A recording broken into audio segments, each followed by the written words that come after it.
वादे इनसे भी किए गए कि जब हमारी भाजपा सरकार आएगी, झुग्गियां टूटेंगी, बस्तियां टूटेंगी, आप लोगों को घर यहीं पर देंगे। लेकिन हालात क्या है, मंजर क्या है, आप देख सकते हैं।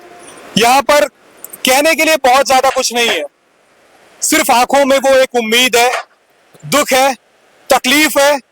और एक इंसान के तौर पर हम क्या कर सकते हैं? हम आप तो चलिए सर बढ़िया से है, घर पे खा पी रहे हैं, सुरक्षित है। लेकिन बार बार एक सवाल जो मेरे मन में आ रहा है कि ये जो लोग यहाँ पर बैठे हुए हैं, ये जो लोग यहाँ पर यातनाएं झेल रहे हैं, जितनी समस्याएं झेल रहे हैं, उसके लिए जिम्मेदार कौन है? ये जो नेता मंत्री, बड़े बड़े बंगले में बैठे लोग और भारत देश की राजनीति चलाने वाले लोग जो यहाँ दिल्ली में बैठे हुए हैं, क्या वो उनका जायजा लेने के लिए यहाँ पर आए? जो मलबे का ढेर आपको मेरे पीछे दिखाई दे रहा होगा, ये किसी भी अप्राकृतिक जैसे घटना जैसे कि भूकंप, कोई भी मतलब आंधी तूफान या किसी तबाही के कारण नहीं है। ये किया गया है दिल्ली सरकार के द्वारा। फिलहाल हम खड़े हैं दिल्ली के जंगपुरा इलाके में, और जहां पर हम अभी वर्तमान में खड़े हैं, इस एरिया को, इस बस्ती को कहते थे मद्रासी बस्ती, मद्रासी कैंप। मतलब कि मद्रास से ताल्लुकात रखने वाले लोग, तमिलनाडु राज्य से ताल्लुकात रखने वाले लोग यहाँ पर रहते थे। 1 जून 2025 दिल्ली हाईकोर्ट का ऑर्डर आता है और दिल्ली डेवलपमेंट अथॉरिटी आ जाती है अपने बुलडोजर लेकर के। मैं आपको दिखा दूं, यहाँ पर जेसीबी से कुछ कार्य चल रहा है, जो कि दिल्ली सरकार के आदेशों के बाद यहाँ पर आप देख सकते हैं कि जितनी भी बस्तियां थी, जितने लोगों के घर थे, वो गिरा दिए गए हैं। अब चलिए हम इनके पास चलेंगे, जानने की कोशिश करेंगे कि ये लोग क्या यहाँ से ताल्लुकात रखते हैं या फिर नहीं। थोड़ी बहुत समस्या हमें भी हो रही है, उम्मीद करता हूँ आप समझ पा रहे होंगे। कब से यहाँ पे रहती हैं? 50 साल। 50 साल से रहती हैं। और यहाँ पर आपका घर रहा होगा?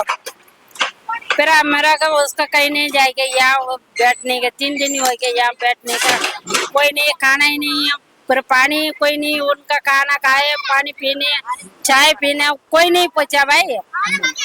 जाने का हम लोग को जगह नहीं है, मानने की इधर ही है जगह, बस क्या करना करो। देखे मेरा बेटा, उनको भूखा भी है, उनको रोटी नहीं खाया, भूख लग रही है, मैं क्या करना बताओ, कहाँ जाऊंगा? कहीं भी इधर पे मानने के, वही हमारा घर इधर ही है, कहाँ जाऊंगा? हाँ ओके हाँ जी। तो मैं आपको बता दूं, अम्मा बता रही हैं कि यहाँ पर ये 50 साल से परिवार के साथ रहती है, और संभवतः ये इनका परिवार है, ये लोग फैमिली है आपकी? भाई के लड़की, भाई का बेटा ही है, ये इनके भाई के बेटे हैं, तो ये इनका परिवार है। मैं आपको बता दूं दोस्तों, अम्मा का ये कहना जी, अम्मा का कहना ये है कि अम्मा यहाँ पर 50 सालों से रहती हैं, जाहिर तौर पर तमिलनाडु से ताल्लुकात रखती है, यहाँ पर 50 सालों से रह रहे थे, अभी 3 दिनों से यहाँ पर अब बैठी हुई हैं। और जी, अम्मा ने बताया कि 3 दिन से यहाँ पर बैठी हुई हैं। फिलहाल के लिए खाने का कोई बंदोबस्त नहीं है, पानी के लिए तड़प रहे हैं। गर्मी का दिन है, चलिए आज मौसम थोड़ा सा ठीक है तो उतनी समस्या नहीं है, थोड़ी सी मौसम ने आज राहत दी है। लेकिन बुनियादी सवाल ये है कि सरकार राहत कैसे देगी? मैं आपको यकीन दिलाकर कहता हूं कि आप जो भी लोग ये वीडियो को देख रहे हैं, जाहिर सी बात है, अगर आप वीडियो को देख रहे हैं तो बहुत आराम वाली स्थिति में होंगे। आप अपने घर में एसी में बैठे हो सकते हैं, सामान्य वर्गीय है तो पंखे में बैठे होंगे। चलिए कहीं नहीं है, थोड़ी सी मुश्किल उठा रहे होंगे तो हो सकता है कामकाज से लौट करके दफ्तरों से मेट्रो में बैठे होंगे, ट्रेन में बैठे होंगे।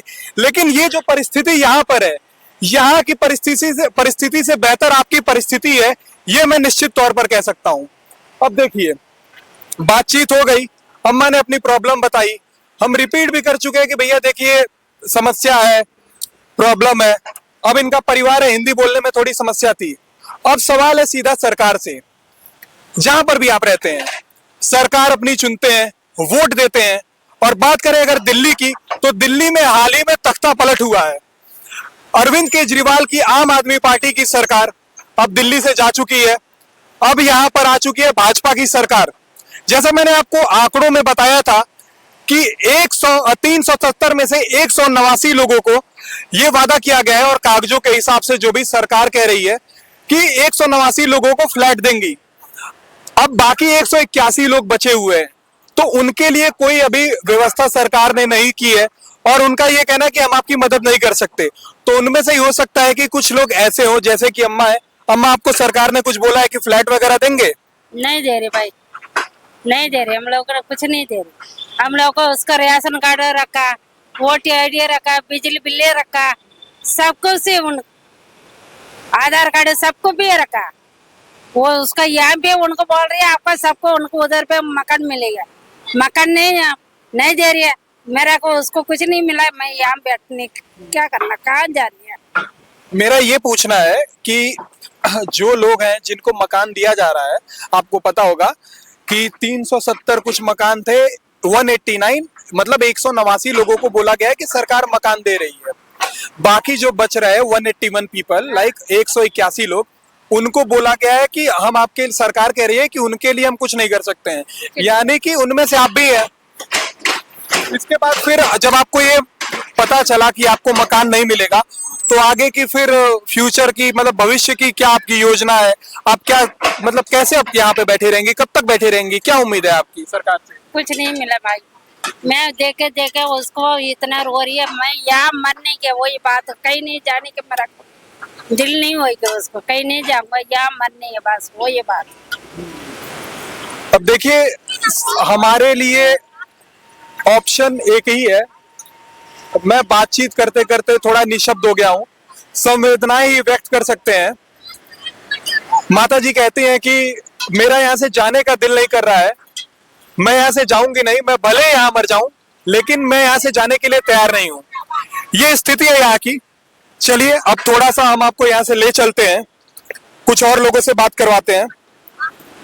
थोड़ी सी असुविधा है, परिस्थिति सामान्य नहीं है, चलना, यहाँ पर पैर रखना, कदम रखना बड़ा मुश्किल है।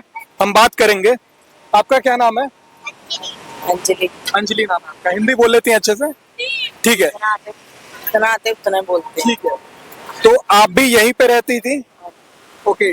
तो आप लग रहा है जैसे कि देख के लग रहा है, चलिए आप शादीशुदा हैं, आपके बच्चे परिवार भी यहीं पे रह रहा होगा, तो आपकी मतलब जहां तक याददाश्त जाती है, आपका जन्म वगैरह यहीं पे हुआ? हाँ जी, मेरा जन्म में 1991 का बर्थ है मेरा। ओके, तो 1991 से, अंजलि नाम बताया आपने? अंजलि यहाँ पर 1991 से रहती हैं। और जो भारत देश की हमारी बात होती है कि भारत हमारा एक समृद्ध देश है, मतलब किसी भी राज्य में चले जाएं, किसी भी इलाके में चले जाएं, हर जगह पर हर देश के हर प्रांत के भिन्न भिन्न भाषाओं के लोग मिलेंगे। तो उसी का एक उदाहरण है अंजलि। कुछ दिन मैं क्या कहूँ, लगभग 72 घंटे पहले ये मतलब घर गिराया गया। कितने दिन पहले ये सब हुआ है? मतलब समय क्या था? सवेरे शाम कब का समय था? सुबह का टाइम। तो 7 बजे करीब। तो एक तारीख को सवेरे सवेरे 7 बजे दिल्ली सरकार डीडीए। मम्मी का बर्थडे था। अच्छा, ये मम्मी है आपकी? ओके, नाम क्या है आपका? आर्या। तो आप देख सकते हैं यहाँ पर कहने के लिए, देखिए आप सोच आपके अंदर में तमाम आ सकती है, लेकिन ऐसे माहौल में, ऐसी परिस्थिति में जब यहाँ पर मैं बैठा हुआ हूँ, तो जो बातें मैं सुन रहा हूँ, ये सारी बातें सुनने के बाद व्यक्तिगत तौर पर मानवीय जो व्यवहार होता है, अंदर से कलेजे में तकलीफ पहुंच रही है, मतलब प्रॉब्लम हो रही है कि मतलब इनकी बातें सुनकर। ये बच्चा जो है, क्या नाम है इसका? आर्या। आर्या ने बताया कि 1 तारीख मम्मी का इनका बर्थडे था, और उसी दिन इनको 7 बजे सवेरे सवेरे ये सूचना मिलती है, जैसा इन्होंने बताया, कि बस्ती खाली करो। खाली करने को बोला गया होगा जाहिर तौर पर। खाली करने के लिए तो उससे पहले वाला दिन ही बोला है, रात को 10 बजे तक पूरा खाली होना चाहिए। सुबह 6 बजे तक कोई महिला, कोई बच्चे लोग अंदर नहीं होना चाहिए, सब बाहर होना चाहिए बोला है। फिर भी हमने सामान तो बाहर निकाल दिया था, फिर भी हम सब तो अंदर ही सोया है। सुबह 6 बजे फिर से अनाउंस करके आए पुलिस लोग बाहर आने के लिए, फिर 7 बजे के करीब ही हम आए बाहर। ओके, तो मतलब आपको जो जानकारी दी गई थी कि आप खाली कर दीजिए, रात के 10 बजे तक आप, एक दिन पहले बोला गया खाली कर दीजिए आप, और इसकी सूचना आपको कब मिली थी? 6 बजे तक कोई, उस 6 बजे के बाद कोई भी नहीं होंगे अंदर, सब बाहर होना चाहिए बोल रहा है। मतलब सवेरे 6 बजे तक बोला गया कि आप लोग निकल जाइए। और ये जानकारी आपको कब दी गई? 2-4-10 दिन पहले, महीनों पहले, या कब मिली आपको? कोर्ट ऑर्डर तो वहाँ पे 10 दिन पहले आ चुका था कि 1 तारीख को टूटेगा करके। 10-15 दिन पहले कोर्ट ऑर्डर तो आ चुका था। फिर हमने भी सोचा है कि जितना ही उनको जगह चाहिए उतना ही लेके, बाकी छोड़ देंगे करके हमने सामान खाली किया है ना। फिर हम उनको चाहिए इतना ही जगह था, पूरा नहीं चाहिए था।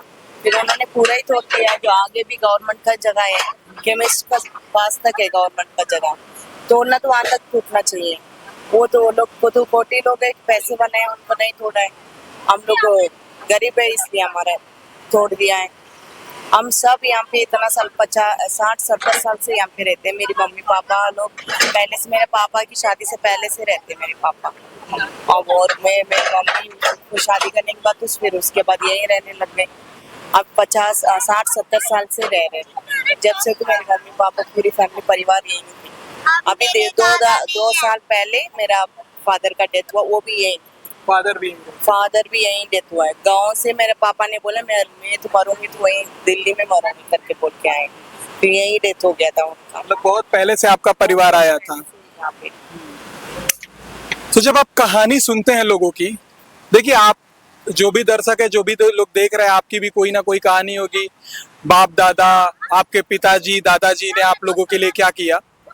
चलिए, भगवान ने आपको सुरक्षित रखा है और भगवान ना करे कभी कोई ऐसा दिन देखने को मिले। लेकिन जो परिस्थिति, जो हालात हैं यहाँ पर, और जो लोग मुझे यहाँ पर मिल रहे हैं, एक बात इन्होंने बीच में कही कि सरकार को जरूरत सिर्फ इतने की थी, लेकिन ये पूरे मलबे को, पूरी जगह को और पूरी मद्रासी कैंप, पूरा जो मद्रासी कैंप है खाली करवा दिया। मतलब जिसमें सिर्फ मद्रासी लोग थे हाँ जी। और इसके अलावा कोई और अन्य लोग नहीं रहते थे। नहीं रहते थे, ये रहते होंगे एक दो घर ऐसे ही है, बाकी सब साउथ इंडियन ही है। और सबका आईडी वगैरह देखो भैया कि हमें ना, हमारा गांव का एड्रेस में एक भी आईडी नहीं है। सब यहीं का एड्रेस में, रेशन कार्ड, वोटर आईडी, आधार कार्ड, बच्चे की स्कूल वगैरह जो भी जहाँ पे भी एडमिशन वगैरह कराए हैं, यहीं का एड्रेस ही है उसमें। हमने गांव में भी कुछ भी नहीं बनवाया, रेशन कार्ड तक भी नहीं बनवाया, क्योंकि हमने यहाँ बना के रखा है। सब कुछ यही का। ये आपकी माँ है? हाँ, मेरी मौसी है। और बच्चा पढ़ने भी जाता होगा? हाँ जी, बच्चे की स्कूल छुट्टी है अभी, इसलिए घर पे हैं। बच्चे स्कूल जाएंगे जब भी हमारे लिए बहुत दिक्कत होगा।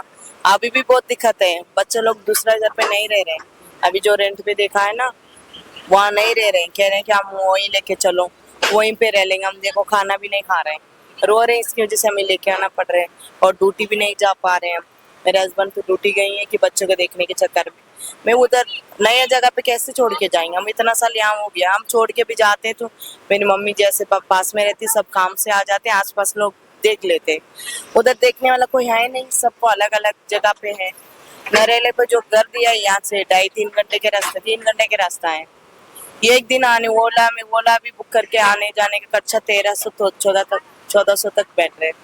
हम रोज का कैसे आएंगे, कैसे जाएंगे, बच्चे स्कूल कैसे जाएंगे। अब यही सवाल हो रहा है कि हम, है ना, कि अभी बच्चे की छुट्टी की वजह से तो जा सकते हैं, तो कुछ दिन रह के फिर वापस आ सकते हैं। पर हम स्कूल तो बच्चे वहां से नहीं जा सकते ना, वहाँ पे तमिल स्कूल नहीं है। हमारे बच्चे सब लोग यहाँ पे तमिल स्कूल की बस आती है, यही बाहर आती है, तो खुद ही स्कूल चले जाते हैं। हम ड्यूटी भी जाते, खुद ही आ जाते। अभी ऐसे हो गया कि हम तो बच्चों को भी, अभी बच्चे के रिस्पॉन्स ने, हमें तो या तो दोनों में से, मम्मी पापा को एक को, दोनों में से किसी का नौकरी तो छोड़ना पड़ रहा है बच्चे के देखने के। हमने तो नहीं सोचा कि ऐसे इस कंडीशन में तो गवर्नमेंट ने हमें बिठाएंगे करके। पर मोदी जी ने तो बोला है कि बीजेपी सरकार में जान चुकी है, वही मकान बना के दे, वही मकान बना के देनी है ना। मकान अलग जगह पे क्यों दिया है? वोट देने के बाद वोट देने के लिए तो जो यहाँ की एमएलए है ना, वोट देने के टाइम पे 100% मैंने पूछा भी है। अब मैंने पूछा है, आप अगर नहीं जीतेंगे जब भी बना के देंगे क्या?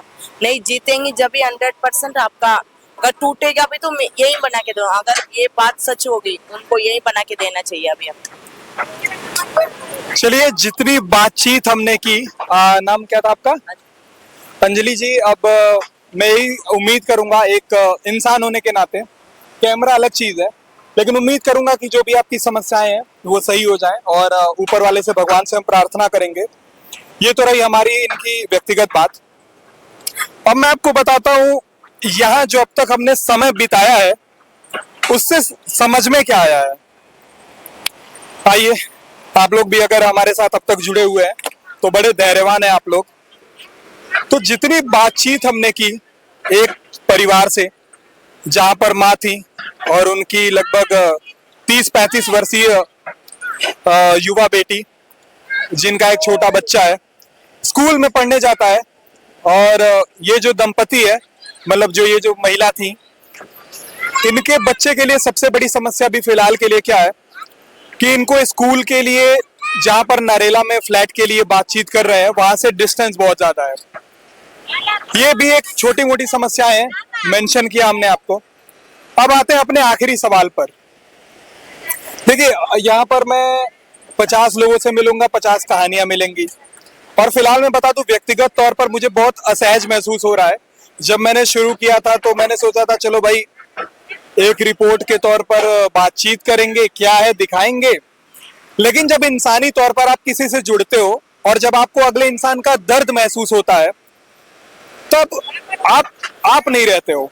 मुझे नहीं पता आप लोग कितना रिलेट कर पा रहे होगे, लेकिन फिलहाल के लिए मुझे बस सरकार से 2-3 सवाल पूछने हैं। सवाल नंबर 1, कभी भी चुनाव होते हैं, भारत के किसी भी शहर में हो, किसी भी राज्य में हो, किसी गली बस्ती में चुनाव हो, हर लोकल लेवल पर नेता, बड़े से बड़े लेवल का नेता वादा करता है। बहुत सारे वादे रहते हैं। वादे इनसे भी किए गए कि जब हमारी भाजपा सरकार आएगी, झुग्गियां टूटेंगी, बस्तियां टूटेंगी, आप लोगों को घर यहीं पर देंगे। लेकिन हालात क्या है, मंजर क्या है, आप देख सकते हैं। यहां पर कहने के लिए बहुत ज्यादा कुछ नहीं है, सिर्फ आंखों में वो एक उम्मीद है, दुख है, तकलीफ है। और एक इंसान के तौर पर हम क्या कर सकते हैं? हम आप तो चलिए सर बढ़िया से है, घर पे खा पी रहे हैं, सुरक्षित है। लेकिन बार बार एक सवाल जो मेरे मन में आ रहा है कि ये जो लोग यहाँ पर बैठे हुए हैं, ये जो लोग यहाँ पर यातनाएं झेल रहे हैं, जितनी समस्याएं झेल रहे हैं, उसके लिए जिम्मेदार कौन है? ये जो नेता मंत्री, बड़े बड़े बंगले में बैठे लोग और भारत देश की राजनीति चलाने वाले लोग जो यहाँ दिल्ली में बैठे हुए हैं, क्या वो उनका जायजा लेने के लिए यहाँ पर आए?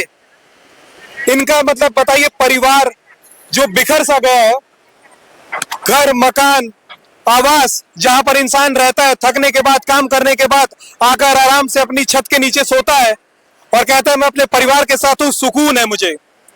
जब ये घर ही गिर जाएंगे, जब परिवार नहीं रहेगा, उसके बाद जो समस्याएं आएंगी उसको हल करने के लिए कौन रहेगा? आप वोट देते हैं, मैं भी वोट के लिए एलिजिबल हूं, मैं भी वोट देता हूं। और अगर आप वोट नहीं भी देते, अगर 17 साल है, 16 साल है, अगर 15 साल के हैं, आपके अंदर थोड़ी भी समझ है, जब आप वोट करने जाएंगे तो आपके मन में यह सवाल जरूर आना चाहिए